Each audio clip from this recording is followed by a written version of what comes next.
Craving for samgyup ba na may only chicken, only pork, only beef, at only seafood? Saktong-sakto, lahat yan ay meron dito sa Hode Restaurant. Kaya tara, kain tayo. Timing na timing, wala masyadong tao yung punta namin dito. So dumating kami dito almost 5 PM. So meron kaming 2 hours para kumain dito sa Hoday.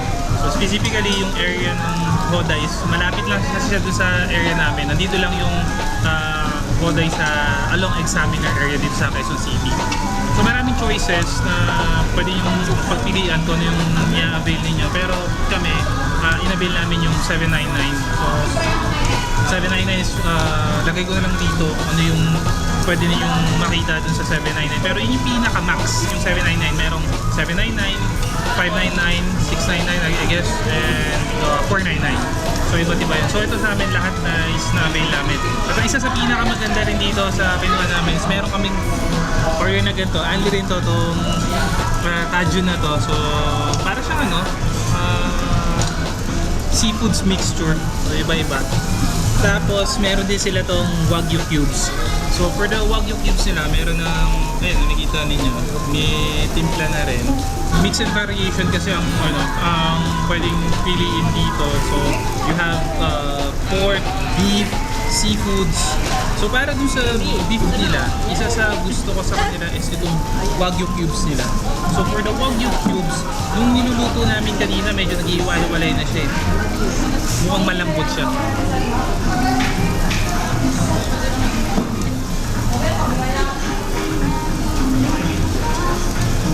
Malambot nga talaga siya. Tapos may lasa na.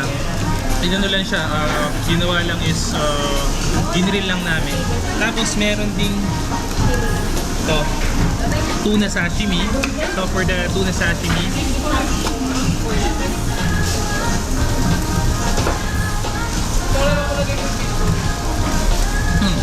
kung fan ka ng fresh na isda, magugustuhan mo rin yung tuna sashimi nila. Fine cut.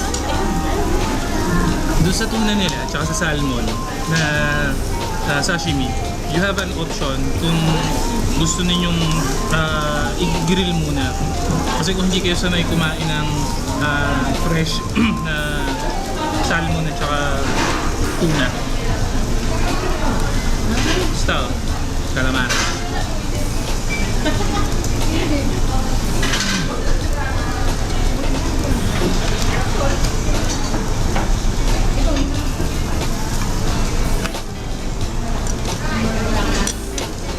Ang saya, yung kaju nila, yung sauce, iba lasa ng sauce, masarap. Marami din marami rin mga side dish na pwedeng ma-order. Pero be mindful ako kasi pag umorder ako sa ganito, paunti-unti lang naman kasi pwede din naman madagdagan na mamaya pagka kulang pa yung pagkain. Kasi kapag may sumobra, kailangan zero out Cook or uncook, basta may sumobra, 100 per head. Pero not bad kung 100 per head lang kasi may mga ibang samgyup na ang china-charge nila kapag may leftover is per gram, hindi per head lang naman. Kung makikita ninyo rin, meron silang rib eye, may cubes, meron silang scallops, meron din yung palabaya tayong tawag doon. Tapos meron din silang yung paborito mga bata, fried chicken. At ang pinaka-inintay ko sa lahat, itong rib eye nila. Grabe, cheesy rib eye nila. Ito yung sobrang dami. Ito, babaw pa lang, sobrang dami na ng cheese. Gano'n siya ka-cheesy kasi sabi nila cheesy. Hindi naman yung ganun kainit Maganda sana kung mainit, mas maihila pa. Sabi siya ganun kainit. Try na natin. In fairness, masarap yung nila. Masarap yung ribeye nila. Tapos, ang tender pa niya. Ayan kita nyo naman umihiwalay na kagad. Sayang lang yung cheese ko, siguro nung mainit-init ko pa ito ginalaw, mas nahihila yung mozzarella. Pero lasa nito.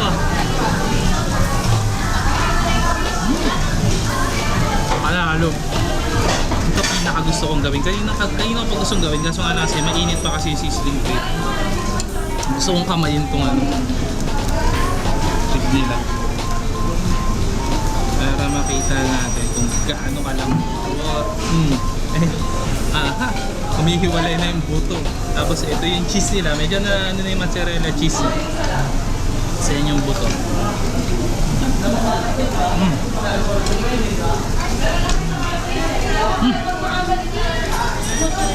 Kung may marirecommend ako sa inyo try pagka pumunta kayo dito, yung Cajun nila, ang sarap, masarap yung sauce. Tapos yung etong ribs nila, ang lambot. Mas masarap din yung timpla.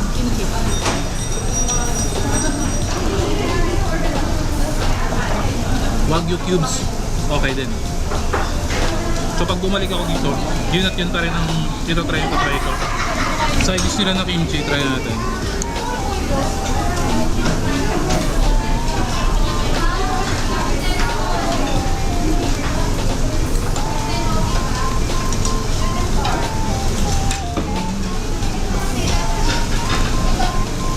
Okay naman kimchi nila maanghang, pero mas masarap pa rin sa isang na binibila namin na Korean restaurant. Pero masarap din.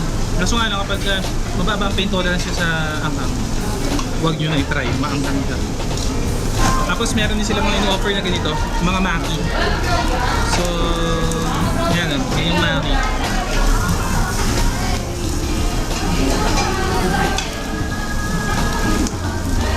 Ako kasi, I'm not a fan ng mga tawag dito, mga samgyup masyado. Kasi feeling ko sa sarili ko nasasayang kasi parang hindi ko nasusulit.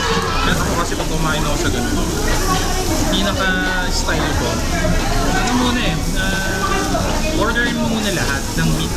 O kaya orderin mo lahat ng hindi mo madalas nakakain.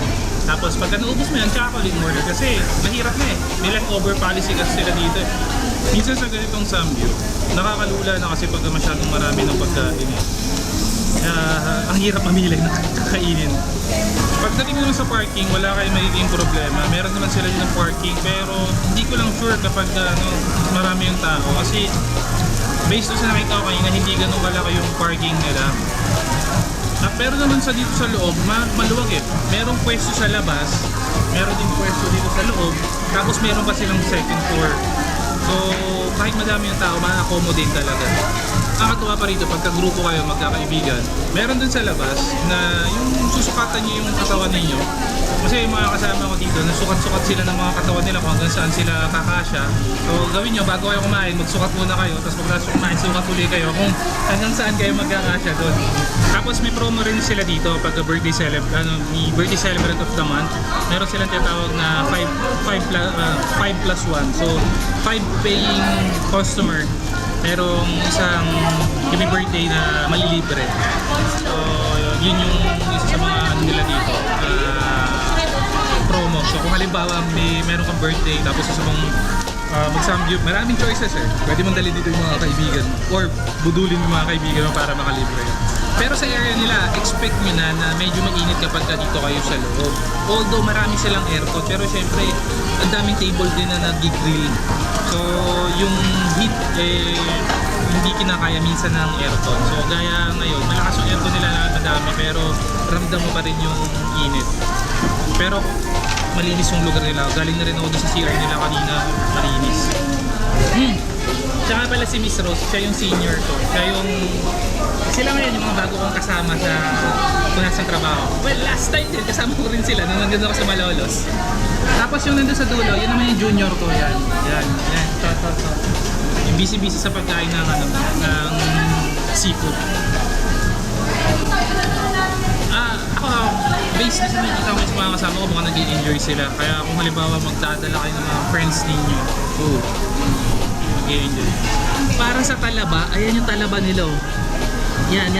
Pero syempre, i-grill pa namin para mas okay yan. I-cheese siya. So ito na yung talaba nila. Medyo mainit-init pa. Try natin. Actually ako, di ako mahilig kumain ng talaba. So na-curious na ako sa lasa niya kasi cheesy. Mausok-usok pa. Mainit.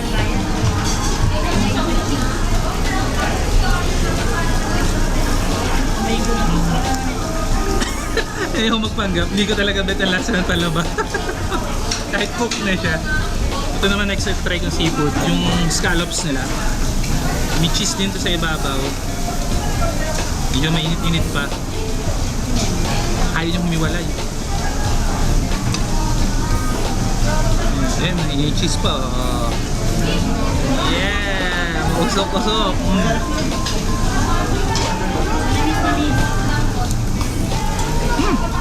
Mas gusto ko lasa ng scallops kaya sa talaba. May papalo-upan mo na sauce ng Cajun nila. Ang sarap. Meron din pala kami tempura. So ito sa tempura naman, seafood pa rin. Yung mga dessert, meron naman sila dito in-offer ng mga ice cream. Kaso nga lang, may mga additional payment yun. Pero meron sila dito ng watermelon na dessert na sinaserve. So umorder pa lang kami. Isa-serve yun. Isang bowl nila is good 4 to 5 person ang I guess na pwedeng makatry yun. So maya-maya darating na rin dito kasi in-order namin. Ito yung dessert nila. So fruits, halo-halo na fruits na cereal. Meron siyang apple, I guess this is pineapple, banana, tapos meron ding watermelon. Tapos yan yung cereal. Okay to siguro. Ano siya? Pang tanggal umay. Okay pa lang umay. Ano nga lang, doon sa watermelon, meron mga buto. Kaya mag-be mindful na lang, check nyo na lang muna yung buto, baka makain. Kaya dito yung masarap. Kapag medyo may mga kasama mo sa work, tapos sabihin nyo, deserve nyo to right after a long tiring week. Productive yun saka nyo gawin to. So ganito medyo dumadami na yung tao, mag-feel mo na para ka na nasa langit kasi medyo kumakapal na yung usok. Pero so far so good para sa akin yung binayad ko dito sa area is nasulit naman para sa akin Tsaka yung food talaga nila dito, okay na okay sa akin. Yung lasa, hindi na, I mean, unlike nung ibang mga nakainin ko ng mga samgyup, dito timplado yung mga pagkain nila. Lalo-lalo na yung sauce ng Cajun nila, okay na okay. Grabe. Yun talaga, recommended ko na i-try nyo pagka pumunta kayo dito. Siguro hanggang dito na lang itong random vlog na to. I-enjoy na lang namin yung food. Tsaka kung halimbawa talaga pupunta kayo dito, be mindful na lang na huwag magkaroon ng leftover. Kasi unang-una, nandito tayo na kaya natin bayaran yung leftover. Pero sayang yung itatapo na pagkain. Kaya pwede naman umorder ng paunti-unti. Tapos hanggang sa masubukan nyo lahat. Pero ako pagka bumalik ako rito, yung Wagyu cubes, yung cheese ball rib, at saka yung Cajun nila. Ito yung Cajun na to. Uulit-ulitin ko to. Nakakainin ko yun. Yun ang babalikan ko rito. Masarap talaga siya. So siguro dito na lang at tatapusin ko na tong crab na to. Peace and signing out. Ciao!